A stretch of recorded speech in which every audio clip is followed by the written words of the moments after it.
So guys once again welcome to all of you here and this is Anshu. Without wasting lots of time video start करते हैं। जैसा भी video लगे definitely video के comment section में comment करके बता सकते हो।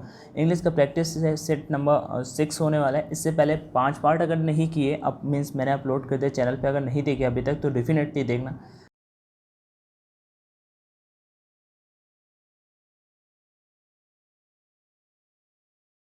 कर सकते हो। मैं ज़रूर आपका रिप्लाई करूंगा। हाँ, एक बात और बता देता हूँ, अगर आपको इसका पीडीएफ चाहिए तो आपको मेरा Telegram channel online education download कर लेना पड़ेगा, जिसका लिंक मैं डिस्क्रिप्शन बॉक्स में दे दूंगा। या सिंपल से आप टेलीग्राम पे जाओगे, सर्च करोगे ऑनलाइन एजुकेशन और ज्वाइन कर जाओगे। तो चलो चलते हैं और डिस्कस करते हैं। This is the part 6। Part 5 तक आप पहले भी देख सकते हो। यहाँ पे पहला मीनिंग है द वर्ड मिलेंज। मिलेंज का मीनिंग बताना है, इसका सेम मीनिंग मान लो क्या होता है तो मैं इसका बता दूँ। मिलेंज मीन्स होता है मिलान। मिलेंज मीन मतलब होता है मिलान। मिलान मतलब समझते हो, मिलान मतलब कि मिश्रण, ठीक है, मिश्रण। तो इसका हो जाएगा जो राइट मीनिंग आपका कॉम्बिनेशन। कॉम्बिनेशन सुना है ना कि between means like 2 players batting करते हैं तो उनके बीच में कॉम्बिनेशन। जब आईपीएल देखते हो तो आईपीएल में आपको पता होगा कि यहाँ पे इंडियंस 2 प्लेयर खेलते हैं, देन डेफिनेटली उनके बीच में एक अच्छा कॉम्बिनेशन बन पाता है, ठीक है। सो वही वाली बात। नेक्स्ट क्वेश्चन बढ़ते हैं क्वेश्चन नंबर 2 की ओर। एंड हाँ, अपना स्कोर 20 में कमेंट करके जरूर बताना कि आपका 20 में से स्कोर कितना रहता है। डेफिनेटली आपके लिए वो हेल्पफुल होगा। सो यहाँ पे अपने सेकंड क्वेश्चन में अपने को यहाँ पे बताना है कि इसका जैसे एक स्पेसिफाई वर्ड दिया हुआ है यहाँ पे जनरल। क्या दिया हुआ है? जनरल। जनरल का आपको अपोजिट बताना है। तो जनरल मतलब क्या होता है? जनरल मतलब कोई मान लो विशेष। जनरल मतलब कोई विशेष। तो इसका राइट मीनिंग हो जाएगा पार्टिकुलर। ये भी आपके एग्जाम पे प्रीवियस टाइम आस्क किया हुआ क्वेश्चन है। पार्टिकुलर मतलब कि हो जाता है खास, विस्तार, मतलब कि ये भी एक ऐसा बंदा। पार्टिकुलर मतलब हट के मान लो, ठीक है। सो आगे बढ़ते हैं। अच्छा, जनरल मतलब नॉर्मल। जनरल मतलब कि नॉर्मल, लाइक ट्रेन पे जाते हो एग्जाम देने तो होता है ना कि जनरल ट्रेन से जा रहे हो, जनरल सीट्स में बैठे हो क्या, वैसा। देन पार्टिकुलर मतलब कि विशेष। अगला क्वेश्चन नंबर 3। क्वेश्चन नंबर 3 में आपको यहाँ पे बताना है क्या सब्स्टिट्यूशन वर्ड मैंने एक पिक कर रखा है। सब्स्टिट्यूशन वर्ड क्या है? Life history of a person written by that person. मतलब किसी एक हिस्ट्री, किसी एक आदमी की बायोग्राफी जो किसी दूसरे के द्वारा लिखी जाती है उसे क्या बोला जाता है? तो उसे बोला जाता है।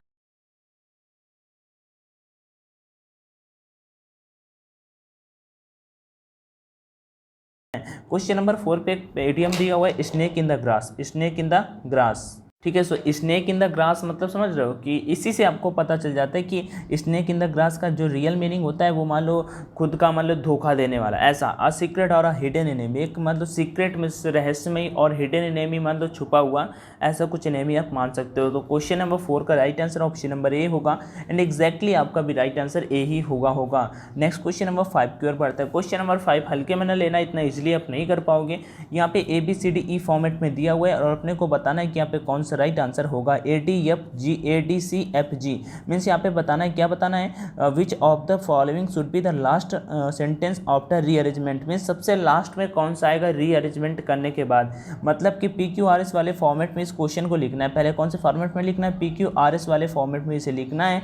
यहाँ पे ABCDEF तक दिया हुआ है, मतलब कि 6 डिजिट दिए हुए हैं। इसमें सबसे लास्ट में बताना है कि सबसे लास्ट में कौन सा आएगा। तो इसका मैं आपको सीधा राइट आंसर बताता हूँ, क्योंकि एग्जाम पे करने पे भी हम इसे बिल्कुल लास्ट पे छोड़ देना, क्योंकि अगर जस्ट करोगे देन डेफिनेटली नहीं कर पाओगे, क्योंकि भाई टाइम टेकिंग क्वेश्चन है, इसे पढ़ने में टाइम लग जाएगा 1 से 2 मिनट। सो इसे छोड़ देना होता है, पहले तो छोड़ देना होता है बट बाद में करना होता है। सो चलो मैं इससे पहले बता देता हूँ कैसे करोगे। यहाँ पे जो आपका स्टार्ट होगा वो स्टार्ट होगा यहाँ से। सो आपका जो स्टार्ट होगा वो यप वाले सेक्शन से स्टार्ट होगा। कहाँ से? The internet of things IoT, ठीक है, is a clumsy name for a big idea. फिर उसके बाद यप के बाद आएगा आपका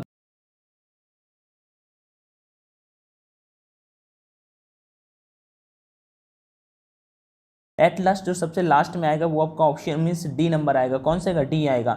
as it becomes embedded in all sports of item that or not. Means कौन सा राइट आंसर? मीन्स यहाँ पे राइट आंसर आपका डी होगा। चलो देखते हैं किस ऑप्शन में डी है। तो आपका राइट आंसर आपका ऑप्शन नंबर बी होगा, जहाँ पे आपका डी दिया हुआ है। बी वाले ऑप्शन में यहाँ पे डी दिया हुआ है। डेफिनेटली आप देख पा रहे होगे, आपको कोई दिक्कत नहीं हुआ होगा। हाँ, अगर ये समझ में बिल्कुल ना आए तो डेफिनेटली आप कॉमेंट करना, मैं आपको नेक्स्ट वीडियो पे या नेक्स्ट सेशन में इसे अलग से पिक करके इसमें थोड़ा सा टाइम देख के आपको समझा दूंगा कि कैसे किया गया है। मान लो ABCDE दिया हुआ था, रीजनिंग के क्वेश्चन आप सभी कर लेते हो, तो रीजनिंग के क्वेश्चन करते हो तो इसमें मान लो बता रहा था कि लास्ट से कौन सा आएगा। जब किसी वाक्य को सेट करोगे तो उसमें से लास्ट में कौन आएगा, तो आपका डी सेक्शन वाला सबसे लास्ट में आएगा। नेक्स्ट क्वेश्चन बढ़ते हैं क्वेश्चन नंबर 6 की ओर। यहाँ पे बताना है silence is a golden. Silence is a golden which of the which of the option listed below convey the real meaning of silence is golden. Like का यहाँ पे इडियम इसे मान सकते हैं क्वेश्चन नंबर 6 का।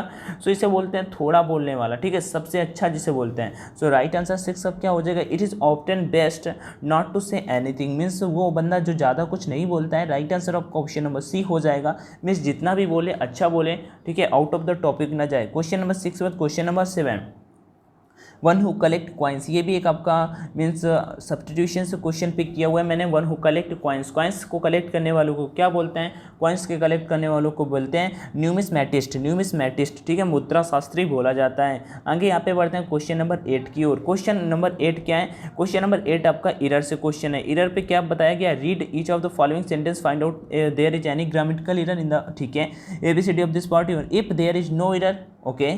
सो चलो यहाँ पे बताना है, improving IT electricity is a great task ahead because for a digital India to become successful it is necessary that masses know how.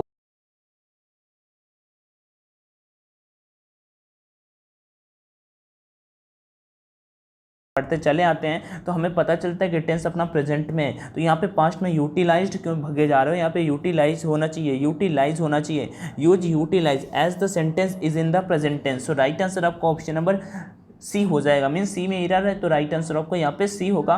और वैसे बोलो तो राइट आंसर यूटिलाइज्ड की जगह पे यूटिलाइज आएगा।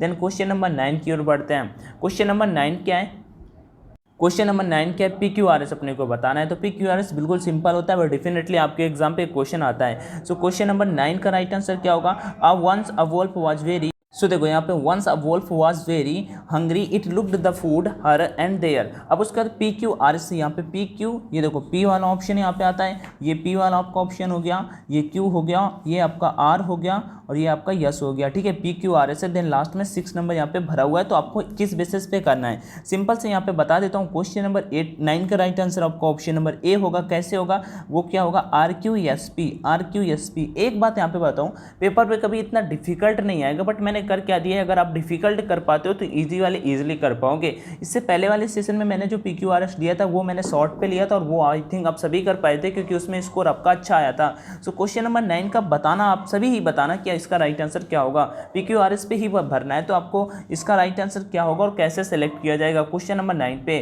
क्वेश्चन नंबर 10 की ओर बढ़ते हैं। इरर बताना है, if there is no error, तो ठीक है, you have not met him, has not you. तो भाई हैज़ नॉट क्यों आ गया, यहाँ पे आपको क्वेश्चन टैग का टेंस है। आपने पढ़ा होगा कि क्वेश्चन टैग में अगर पहले में नॉट नहीं है तो फिर बाद वाले में नॉट लगाना होता है, और अगर नॉट है पहले वाले में तो बाद वाले में हटाना होता है। तो पहले में देखो यहाँ पे दिया हुआ है जब प्रेजेंट परफेक्ट टेंस में, ठीक है, हैव के साथ में नॉट, तो फिर इधर क्यों लगा दिया, मीन्स राइट आंसर आपका ऑप्शन नंबर सी होगा, मतलब कि सी। सो राइट आंसर आपका सी, मतलब 4 का सी होगा क्योंकि सी दिया हुआ है 4 वाले ऑप्शन में। ऐसे ही हम एग्जाम पे भी गलत कर देते हैं, तो इस बेसिस पे राइट आंसर आपका option number C. Then question number 11 की ओर बढ़ते हैं। Which of the following sentence has a correct use of preposition, correct use of preposition बताना है। तो यहाँ पे राइट आंसर आपका ऑप्शन नंबर होगा कौन सा, जल्दी बताओ, सोच लिया, हो गया, चलो ठीक है। ऑप्शन नंबर डी, कैसे, her mother is obedient to her husband. जैसे कि ओबीडियंट के बाद हमेशा टू का यूज किया जाता है, ओबीडियंट के बाद हमेशा टू का यूज किया जाता है। सो राइट आंसर आपका ऑप्शन नंबर 11 का डी। नेक्स्ट क्वेश्चन नंबर 12 पे है कि आपको फिर से बताना है कि यहाँ पे कुछ दिया हुआ है इरर का, इरर बताना है, इरर फाइंड आउट करना है। The UN have withdrawn it troops from the country, no error. So 12 number पे यहाँ पे देखो राइट आंसर आपका ऑप्शन नंबर ए होगा, मिस्टेक आपका ऑप्शन नंबर ए पे है। द UN हैव नहीं होगा, द UN हैज होगा, the UN has withdrawn it troops from the country. Right answer आपको ऑप्शन नंबर ए होना था। देन क्वेश्चन नंबर 13 की ओर चलते हैं। 13 पे जाने से पहले आपको कुछ बता देता हूँ, हाँ उसके बाद एक बात और बता देता हूँ, एयरफोर्स एक्स ग्रुप के लिए, वाई ग्रुप के लिए, नेवी के लिए, ठीक है, नेवी SSR का भी एग्जाम अपकमिंग मंथ में होगा, जनवरी तक आपका एग्जाम होगा नेवी का। तो आपके एग्जाम के लिए मैंने क्या अपना बताया 10 टेस्ट वहाँ पे बढ़वा दिए air force X and Y group के लिए, और नेवी SSR के लिए तो नहीं, अभी एक्स एंड वाई ग्रुप के लिए पहले 30 टेस्ट थे, अभी 40 टेस्ट हो गए। एंड उनका प्राइस कितना था, पहले जो प्राइस था 280 रुपये, ठीक है, वो पहले कूपन कोड अपना ऑनलाइन D40 डालने से कितना मिलता था, भाई मिलता था 170 रुपये का, बट उसे भी मैंने कम कराया और अभी अपना ऑनलाइन D50 कूपन कोड डालने से 150 रुपये का 140 रुपये की टेस्ट सीरीज मिल जाती है। भाई क्यों रिकमेंड करते हो? क्योंकि ऑफलाइन से बेटर है ऑनलाइन, आपका एग्जाम ऑनलाइन होना है एंड डेफिनेटली आपको हेल्प मिलेगा, क्योंकि अगर आप ऑनलाइन लगाओगे टाइम मैनेज करना सीख जाओगे कि हाँ मुझे अभी बिल्कुल पेपर की तरह यहाँ पे होता है, जैसे same to same exam pattern पे यहाँ पे क्वेश्चंस होते हैं, निगेटिव मार्किंग होते हैं, साइड में टाइम चलता होता है और सेम टू सेम जैसे पेपर में क्वेश्चन आते हैं negative marking, mark for review with solution एक एक का।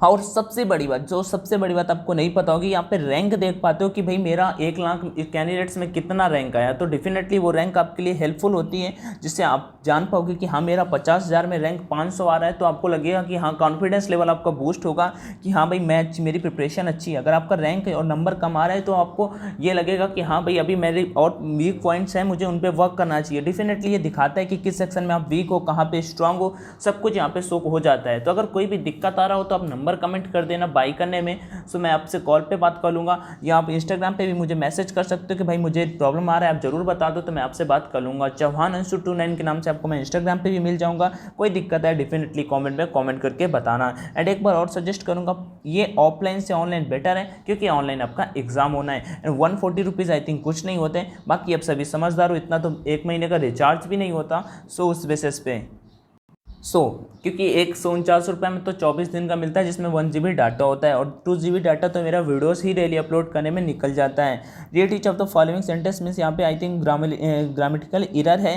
क्वेश्चन नंबर 13 पे। सो क्वेश्चन नंबर 13 का राइट आंसर क्या होगा? सो बताओ यहाँ पे। सो मैं एक बात बता दूँ, 13 पे क्या ग्रामेटिकली एरर बताना है, तो कोई दिक्कत का सीन है, मैं बताता हूँ। The goods and service tax network is reportedly unable to get the electronic way bill mean to tracking यहाँ पे नहीं होगा। राइट आंसर आपका ऑप्शन नंबर 2 होगा। कैसे, मैं बताता हूँ। 13 का राइट आंसर आपका ऑप्शन नंबर बी होगा। To will take first form of the verb means यहाँ पे आपका first form of the verb आएगा, ना कि मीन्ट आएगा। तो मीन्ट ट्रैकिंग नहीं आएगा, सॉरी, वर्ब प्लस ING नहीं आएगा, इसके साथ में ट्रैक आएगा। क्या आएगा? ट्रैक आएगा। देन नेक्स्ट क्वेश्चन की बढ़ते हैं, क्वेश्चन नंबर 14 की। और क्वेश्चन नंबर 14 पे फिर से एक एरर से मैंने क्वेश्चन लिया हुआ है। देखो मेरा प्लान है कि बस ये नहीं कि मैं सेम टू सेम प्रैक्टिस कराता हूँ, प्रैक्टिस में मेरा प्लान ये है कि आपको रिकवर करा पाऊँ, आपका टॉपिक्स कंप्लीट करा पाऊँ, जितने ज़्यादा क्वेश्चंस करा पाऊँ। 14 का राइट आंसर आपका ऑप्शन नंबर बी होगा। क्या गलत है यहाँ पे मैं बताता हूँ। My youngest son have been playing indoor games since morning. तो my youngest son have been नहीं होगा, यहाँ पे आएगा आपका हैज बीन। क्या आएगा? हैज बीन आपका राइट आंसर होगा कि my youngest son has been playing indoor games since morning. Question number 14 के बाद question number 15, which of the following sentence is the correct indirect speech of the sentence. तो यहाँ पे indirect बताना है, तो the teacher said come tomorrow fully prepared for your test. तो कोई दिक्कत का सीन ना है, चलो करते हैं। कौन सा क्वेश्चन नंबर 15 है, तो 15 का राइट आंसर क्या होगा? कुछ ना, चलो देख लेते हैं कैसे बनेगा। तो द टीचर सेड, तो द टीचर आस्क्ड, क्योंकि टीचर ने पूछा है, कम tomorrow fully prepared for your, मतलब कल आना और अपने टेस्ट के लिए बिल्कुल प्रिपेयर होके आना। देन ठीक है ना, तो इस क्वेश्चन का आंसर यहाँ पे क्या हो जाएगा? Question the teacher said come tomorrow fully prepared for your test. So right answer आपका ऑप्शन नंबर सी होगा। कैसे? द टीचर सेड की जगह पे अपना चेंज हो जाएगा आस्क्ड में, the student to come tomorrow. To come, वैसे देखो हमेशा एक बात बता दूँ, कम हमेशा गो में चेंज हो जाता है। किसमें? कम हमेशा गो में चेंज हो जाता है। To come the next day fully prepared for their test. Means right answer question number 15 का आपका ऑप्शन नंबर सी होना था। 15 का राइट आंसर आपका ऑप्शन नंबर सी होना था। आई थिंक आप सभी को समझ में आ जाएगा। वैसे ये थोड़ा सा लेंदी टाइप में हो सकता है, क्योंकि टीचर ऑर्डर भी दे सकता है, टीचर एडवाइस भी दे सकता है, बट टीचर ने यहाँ पे पूछा है कि come tomorrow fully prepared for your test. Then next question number 16 की ओर बढ़ते हैं। Question number 16, I told him do it. I told him, मैंने उससे कहा डू इट। तो टू नॉट, टू डोंट या not to. So question number 16 का राइट आंसर आपको ऑप्शन नंबर डी हो जाएगा, not to. I told him not to do it means इसका मतलब क्या हो जाएगा? का अर्थ है कि मैंने उससे या नहीं करने के लिए कहा। I told him not to do it, कि उससे मैंने ये करने के लिए नहीं कहा। देन क्वेश्चन नंबर 17 की ओर बढ़ते हैं। क्वेश्चन नंबर 17 क्या है? पैसेज से क्वेश्चन है।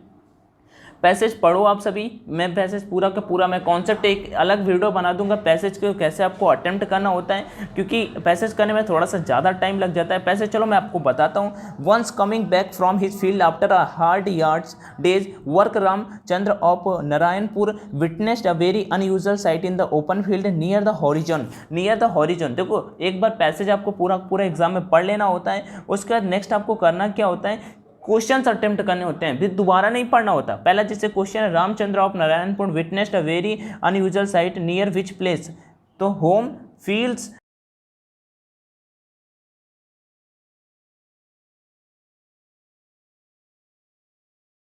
Unusual sight in the open field near the horizon, so right answer आपका हॉरिजॉन होगा। लो मैंने बिना पढ़े ही एक आंसर कर दिया और आपने भी इसका किया।